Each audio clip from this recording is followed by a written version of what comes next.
In our leaflet, under the wisdom saying of Jesus, we list, the cloud, John of the Cross, Francis de Sales, and so on. With William, you've gone beyond the cloud to these other mystics, these other masters.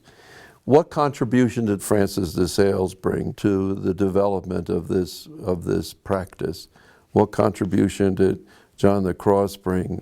Well, I think you have to be a little broad-minded about this and not expect that these things are provable or couldn't be questioned by other people who are more familiar with the teaching of those specific mystics. But in my little article on the tea, the blended tea. The blended tea. Right. I listed all those things that right. you're now asking. I pointed out that Saint Francis emphasizes the gentleness with which we have to do the practice. Of course, the cloud presents the idea of using a single word and of the motive that should prompt this and so on. So it's the centering prayer is basically a continuation of the teaching of the cloud, which is a continuation of both Eastern and Western spiritual geniuses, especially the monks of the East and later the West, or at least of the Asia. So St. John of the Cross is certainly outstanding for his wisdom on the purification of the unconscious. He didn't call it that because the unconscious hadn't been discovered by Freud in John's day. But if you know anything about either, they're completely congenial.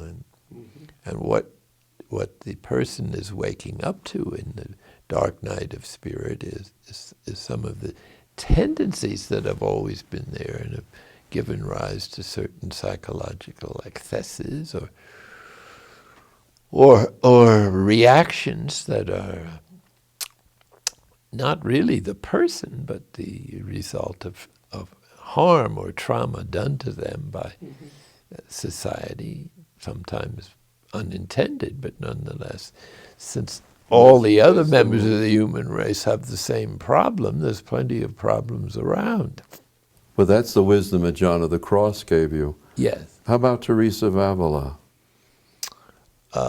Well, she certainly is dedicated to the contemplative life, so her spirit is very positive and joyous. So I think that she helps to balance off some of St. John's thoughts, which are somewhat dismal, but in the living flame of love, in his final book, it's talking about the experiences of the transforming union, which was looked upon for that reason, I think, as the ultimate stage of Christian life, but in the light of the idea of a further stage beyond transforming union that might be called the stage of beyond being saints, the stage of sages. Now you could be both, but the sage has a greater understanding of the divine and its activities than the saint apparently does, unless they both have the same grace. So I would put Eckhart on the level of sage. And whoever's a sage doesn't need to be a saint because it's a further development, it's a wisdom. And the gift that you see that Theresa of Lisieux brings? Think she's outstanding in dealing with weakness, human weakness. And the response of the little way is the right way, I think, under all circumstances. Plus her complete, her concern for others, by being a victim of divine love. So she seems to have achieved in her short life this identification with sinners and with weakness and with everybody. And so she doesn't judge anybody, but takes everybody into her heart and offers her purification, or the absence of God. What I've suggested is, in her case, was a night of self rather than, because I think she already had been through the dark night of spirit. But I don't know anyone else who has come to that conclusion yet, but this seems to me fairly logical. So. And Francis de Sales?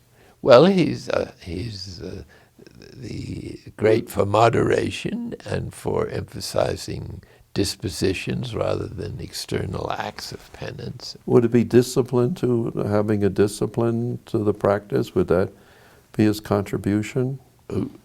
Francis de Sales. Yes, well, they all, in their own way, insist on some discipline, but they also don't recommend certain disciplines that could lead to vanity, pride, and competition. That's the experience that the Desert Fathers had with some of the younger monks. And because the ego hops onto the purposes of religion and even spirituality by wanting spiritual consolation all the time. And so the actual spiritual life is about becoming nothing. I don't know what else.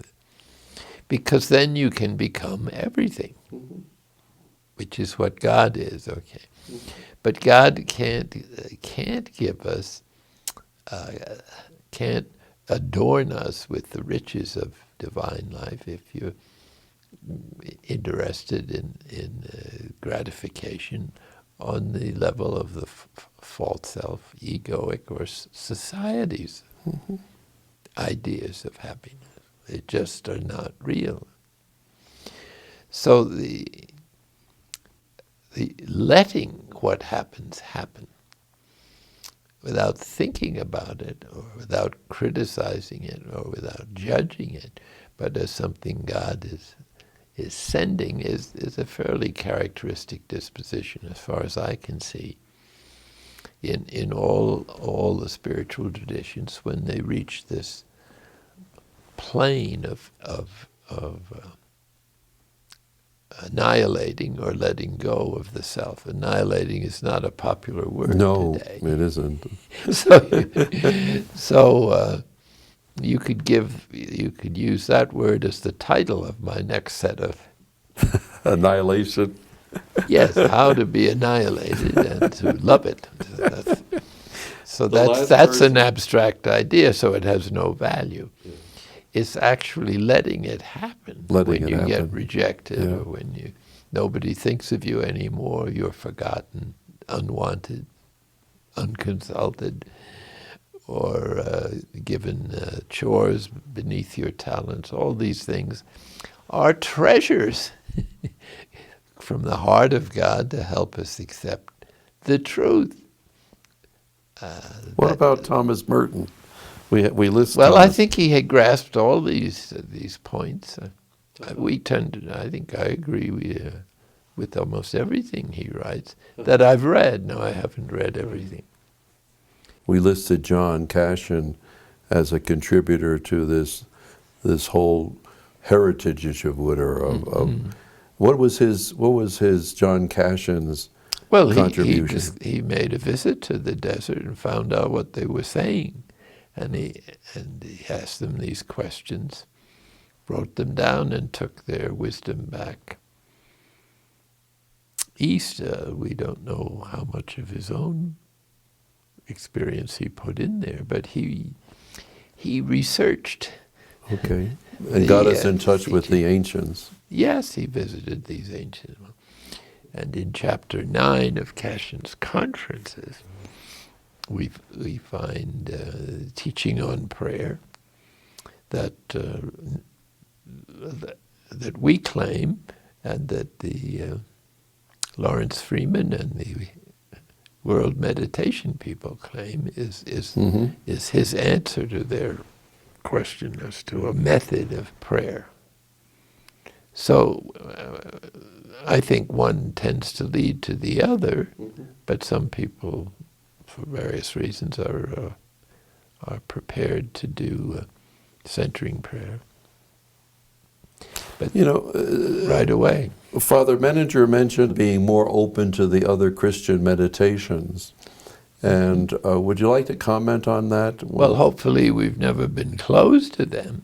Right. We're simply offering one that we Right. believe is perhaps one of the most traditional, Right. and that seems to be the most practical for modern people who want to pursue a contemplative practice in the Christian tradition. So, in other words, it speaks to the problem of endless noise and accelerating culture that I'm not sure all the others do to the same effect. Now, the others will probably get to the same place. It's hard to generalize. Mm-hmm. But centering prayer from the beginning addresses the obstacles in the form of undigested emotional material in the unconscious, as well as ideas that are over dogmatic in areas that where dogma is not appropriate, such as things that have come from the culture. You always should part your hair in the left or right, which can become a dogma for some people till they become bald, mercifully. I've certainly met some people who are doing very well with the John Main method that corresponds to John Cassian's advice. And I also met people who can't just repeat the same mantra over and over again. But it would certainly be better doing that than nothing. Right. And I think they, in due time, get into the same purifications. Certainly they do in other Buddhist forms of meditation and Hindu forms of prayer.